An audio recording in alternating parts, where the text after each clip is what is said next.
شهد عام 2024 تطوراً اقتصادياً لافتا في الجزائر، حيث حققت قفزة نوعية بوصولها إلى المركز الثالث ضمن الاقتصادات الإفريقية. وفقاً لتقرير البنك الدولي، بلغ الناتج المحلي الإجمالي حينها 267 مليار دولار، متجاوزاً نيجيريا التي سجلت 253 مليار دولار، فيما احتلت جنوب إفريقيا المرتبة الثانية وبقيت مصر في الصدارة. هذا النمو لم يكن وليد الصدفة، بل جاء نتيجة لاستراتيجية اقتصادية مدروسة اعتمدت على استغلال الثروات الطبيعية بكفاءة، لا سيما في قطاع الطاقة، حيث بلغت عائدات النفط والغاز 77 مليار دولار. هذا القطاع الحيوي مكن الجزائر من تعزيز مكانتها داخل منظمة أوبك، وأسهم في دعم القطاعات الأخرى مثل الصناعة والإنشاءات، مما جعل الطريق ممهداً لتحقيق قفزة اقتصادية أكبر بحلول عام 2027. 2027 عام الإنجازات الاقتصادية الكبرى. أكد الرئيس الجزائري عبد المجيد تبون خلال حملته الانتخابية أن عام 2027 سيكون بمثابة محطة فاصلة في المسيرة الاقتصادية للبلاد، حيث سيتم تتويج جهود السنوات الماضية بجني ثمار التطوير والإصلاحات الجذرية التي شهدتها مختلف القطاعات. ووفقاً للرؤية الاقتصادية الموضوعة، فإن الجزائر تسعى إلى تحقيق ناتج محلي إجمالي يصل إلى 400 مليار دولار، وهو رقم طموح من شأنه أن يجعلها في صدارة الاقتصادات الإفريقية، أو على الأقل في المركز الثاني بعد مصر.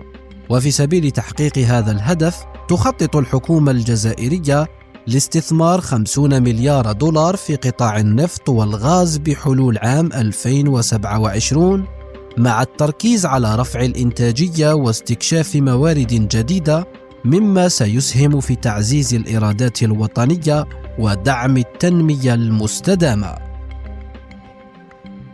الرقمنة والتحول الرقمي نحو إدارة حديثة وشفافة. بهدف تعزيز الشفافية والحوكمة الإلكترونية، تتسارع وتيرة التحول الرقمي في الجزائر، حيث أصبحت الرقمنة حجر الأساس في مكافحة الفساد وتقليل البيروقراطية. وقد تم إطلاق العديد من المبادرات الرقمية التي تهدف إلى جمع البيانات الدقيقة في القطاعات الحيوية، مثل أملاك الدولة لتحديث السجلات العقارية، الضرائب والجمارك لتسهيل المعاملات وتقليل التهرب الضريبي، الميزانية العامة لتحقيق دقة أكبر في الإنفاق الحكومي. وفي خطوة هامة نحو تعزيز البيئة الرقمية، تم الإعلان عن إنشاء المحافظة السامية للرقمنة، والتي ستتولى مسؤولية تنسيق جهود التحول الرقمي على المستوى الوطني. كما سيتم تنفيذ استراتيجية وطنية شاملة للأمن السيبراني لحماية البنية التحتية الرقمية للدولة وضمان أمان البيانات الحكومية. نهضة قطاع الحديد والصلب، مشاريع كبرى تدعم الاقتصاد الوطني. تسعى الجزائر لتعزيز مكانتها كمنتج رئيسي للحديد والصلب في إفريقيا، حيث تم إطلاق مجموعة من المشاريع العملاقة التي ستسهم في رفع القدرة الإنتاجية وتوفير فرص عمل جديدة. أبرز المشاريع في هذا القطاع: أولاً، مشروع مركب الحديد والصلب في بشار. يعد هذا المشروع واحداً من أكبر الاستثمارات في القطاع، حيث يستهدف استغلال خام الحديد من منجم غار جبيلات في ولاية تندوف بتكلفة تقدر بحوالي مليار دولار. المشروع يتم تنفيذه عبر شراكة بين شركات صينية كبرى والشركة الوطنية للحديد والصلب، ومن المتوقع أن يحقق نقلة نوعية في إنتاج الحديد بالجزائر. ثانياً، المجمع الصناعي في وهران. يشهد هذا المجمع توسعة كبرى ضمن استراتيجية 2025، والتي تهدف إلى زيادة صادرات الجزائر من الحديد والصلب، ما سيؤدي إلى ارتفاع العائدات من العملة الصعبة ودعم الاقتصاد المحلي.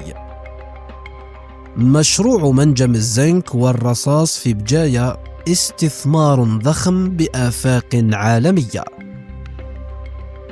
يعد منجم وادي أميزور في ولاية بجاية أحد أكبر المشاريع التعدينية التي يتم تطويرها في الجزائر، حيث يتمتع باحتياطات ضخمة تقدر ب34 مليون طن من الزنك والرصاص، مع إنتاج سنوي متوقع يبلغ 170 ألف طن من مركزات الزنك. يتوقع أن يسهم هذا المشروع في تعزيز مكانة الجزائر في الأسواق العالمية للمعادن، إضافة إلى تحقيق عوائد مالية ضخمة تقدر ب 1.9 مليار دولار على المدى القريب، 2.85 مليار دولار على المدى البعيد.